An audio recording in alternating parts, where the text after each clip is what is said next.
Et bonjour à tous. Alors, on a beaucoup parlé routine, on a parlé petit déjeuner et aujourd'hui, on va parler du soir, de la fin d'après-midi, enfin, du moins de l'après-midi et du soir. Pourquoi? Parce que le sommeil, faut en prendre soin et le sommeil, ça se prépare. Un manque de sommeil, une mauvaise routine le soir, ça peut être ça qui bloque la perte de poids. Donc, ben, on s'en occupe et voici mes petits conseils. Alors déjà, commençons par l'après-midi. On peut se prendre une petite collation si on a faim. La collation, alors bien sûr, c'est pas du grignotage, on mange pas n'importe quoi. On peut apporter, des fruits, c'est même le meilleur moment pour, en manger car le corps va les c'est là que le corps va le mieux les assimiler. Accompagné éventuellement d'un petit laitage et de quelques fruits oléagineux comme des amandes et des noix. Donc voilà pour, le milieu d'après-midi.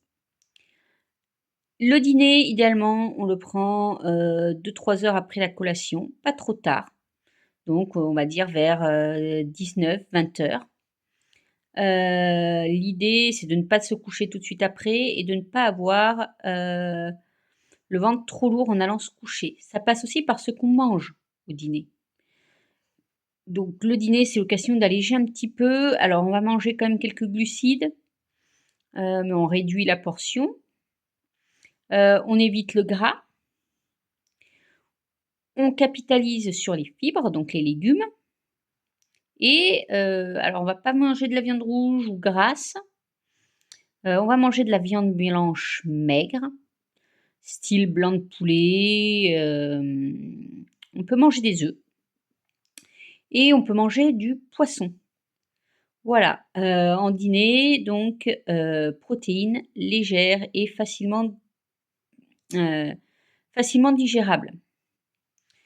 Ensuite, alors très important, donc évidemment, on respecte le fait de manger dans le calme, de prendre son temps. C'est un moment de famille, surtout que c'est peut-être le seul moment où, ben, on peut se réunir en famille, donc très important. Donc, à partir du moment où on mange le dîner et tout de suite et toute la soirée, ben, on va éteindre son portable. On coupe les écrans parce que les écrans vont perturber, la sécrétion de la mélatonine qui est l'hormone du sommeil. Donc ça va nous maintenir éveillés et on va moins bien sentir le sommeil, on va moins arriver à s'endormir. Et on fait des activités calmes, du sport doux, du yoga, de la méditation et bah, on peut aussi lire, voilà. Mais des activités calmes propices à la préparation du sommeil. Voilà mes petits conseils. Au revoir et bonne journée.